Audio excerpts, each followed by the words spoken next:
Je suis Albert Volpé, le président du club de Baltrap de Verny. Donc on appelle plus communément Baltrap Club de Metz-Verny, puisqu'on est un petit peu rattaché quand même à la ville de Metz. Voilà, donc et puis je m'occupe du club depuis, allez je vais dire sans fausse modestie, depuis 85. Alors ce club existe depuis, puisque vous parliez d'années, depuis combien de temps au sein de Verny? Alors le Baltrap Club de Verny existe depuis 71. Il a eu une première cohabitation près de l'école à Verny. Bon, un petit peu trop de bruit peut-être et le club s'est déporté ici sur un terrain militaire à l'époque. Et il existe donc sur ce site depuis 76. Alors qui vient vous voir? C'est les chasseurs? C'est les chasseurs plus d'autres? Alors qui vient nous voir aujourd'hui, je dirais depuis quelques années, on a dans les membres du club à peu près 70% de chasseurs, 30% de tireurs qui ne pratiquent que le baltrap.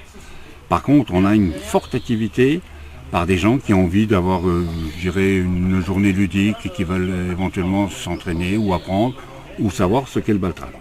Alors qu'est-ce qu'il faut pour être membre? Il faut s'acheter un fusil? Vous fournissez des fusils éventuellement ici?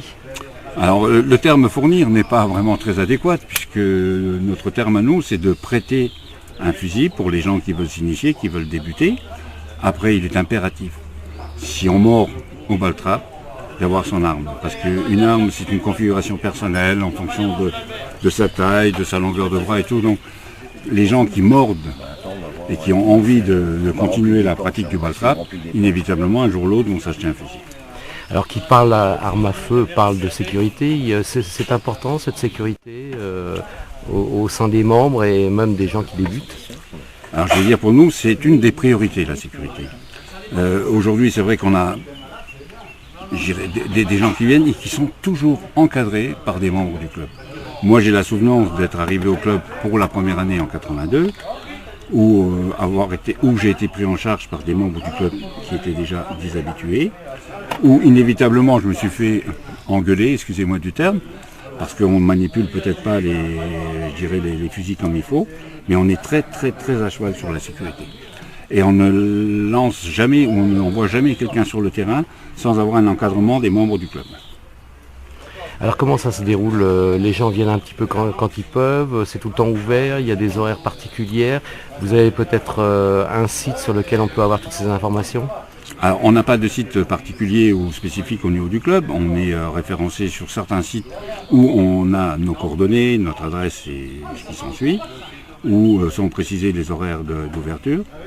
Donc on est ouvert le mercredi après-midi pendant les horaires d'été, on est ouvert le samedi après-midi, le dimanche et les jours fériés. Il y a des gens qui, les habitués, donc connaissent bien les horaires et viennent d'une façon, régulière. Et puis ceux qui veulent découvrir, arrivent comme ça, même à l'improviste. Et si on peut les prendre en charge, et je répète bien, si on peut les prendre en charge, parce qu'on va revenir donc sur la sécurité de ce que l'on évoquait tout à l'heure, on ne les laisse pas partir sur un parcours seuls. Ils sont toujours encadrés avec un des membres du club qui fait très attention à la sécurité. En plus, les gens qui viennent, s'y viennent même à 3, 4 ou 5, ils ne disposent que d'un fusil pour l'ensemble du groupe. Ce qui veut dire qu'on n'a pas 5 ou 6 fusils qui se promènent dans la nature et chaque personne qui va tirer est encadrée par un membre du club. Alors le tir en lui-même, ça consiste en quoi? C'est des plateaux qui sont envoyés, comment ça fonctionne un peu? Le tir en lui-même, on a ce qu'on appelle des lanceurs automatiques, où on a des plateaux de différentes tailles. Je pense que le plus grand fait 11 cm de diamètre. Après, il y a un moyen qui fait 9 cm, on a un troisième qui fait 6 cm. Ce sont des plateaux qui sont lancés dans la nature par des lanceurs. Et notre rôle et notre but à nous, c'est d'essayer d'en casser le maximum. Mais ce sont des cibles déjà qui sont biodégradables. En ce qui concerne les cartouches, et aujourd'hui on n'utilise pratiquement plus que de la grenaille de fer, avec un tout petit enrobage de plomb, donc pour éviter la diffusion du plomb dans la nature, et tout se passe bien. Alors ça part à droite, ça part à gauche, ça part au milieu, c'est un peu ça? Ça peut partir à droite, ça peut partir à gauche, ça peut partir au milieu, ça peut monter au ciel, ça peut rouler par terre. il est évident que le baltrap ressemble un petit peu à ce qu'on peut appeler la chasse en plaine. Je précise bien, parce que la chasse en plaine, excusez-moi, hein, mais ce sont soit des pigeons, parce que on les tire des faisans, des lapins, des lièvres. Alors aujourd'hui, pourquoi le baltrap a un petit peu d'activité par rapport aux chasseurs aussi? Parce qu'en plaine, dans notre région, il n'y a pratiquement plus rien. Donc les gens qui ont envie de tirer se retrouvent au baltrap. Alors ici, je vois qu'il y a du monde à s'entraîner. Il y a des champions chez vous en baltrap?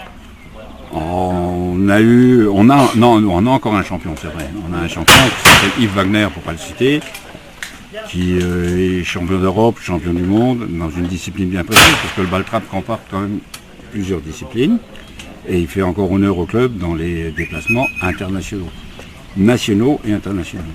On a eu la chance à une période où on avait un jeune vraiment fabuleux, exceptionnel même, qui a, je dirais, pratiqué le baltrap jusqu'à 22-23 ans, et après, pour quelle cause, je n'en sais rien, a un petit peu délaissé le tir. Et c'est dommage, parce que c'était vraiment un garçon très doué, et lui s'appelle Thiel Sébastien, pour ne pas le citer, qui a été champion de France ici sur ce site, parce qu'on a organisé, c'est peut-être un peu vieux, mais en 98, un championnat de France sur ce site. Alors le baltrap, c'est une histoire d'homme ou vous acceptez les femmes? Alors je vais vous dire qu'on accepte aussi bien les femmes que les hommes, que les jeunes, il n'y a aucun problème. On regrette beaucoup de ne pas avoir beaucoup de femmes, mais je peux vous dire qu'on a eu quelques femmes qui ont participé, qui ont fait du baltrap, et qui n'avaient rien à envier aux hommes.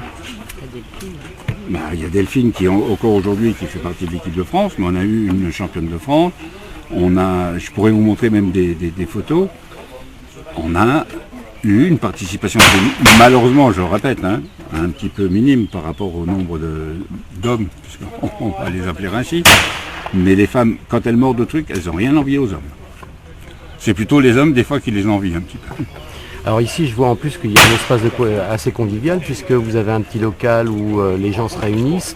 C'est de la rencontre, c'est du tir, c'est vraiment un tout ça.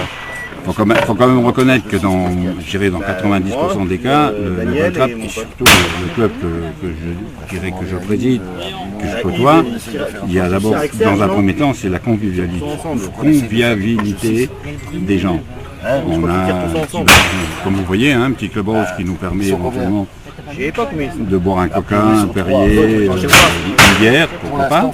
On a, je ne sais pas si vous avez vu là, mais on a un très haut qui nous permet aussi de mettre en place des organisations où on peut accepter jusqu'à 200 personnes en dessous.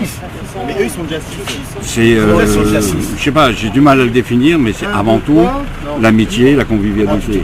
Les gens viennent le dimanche matin, font un ou deux parcours, se retrouvent entre amis, et puis mais il y a 20%, 20 ou 15% de gens qui ne pensent qu'à la compétition. Alors pour en savoir plus, il y a un numéro de téléphone sur lequel on peut vous joindre? Écoutez, je peux vous donner mon portable personnel, jamais avant 9h30, 06 98 33 86 57.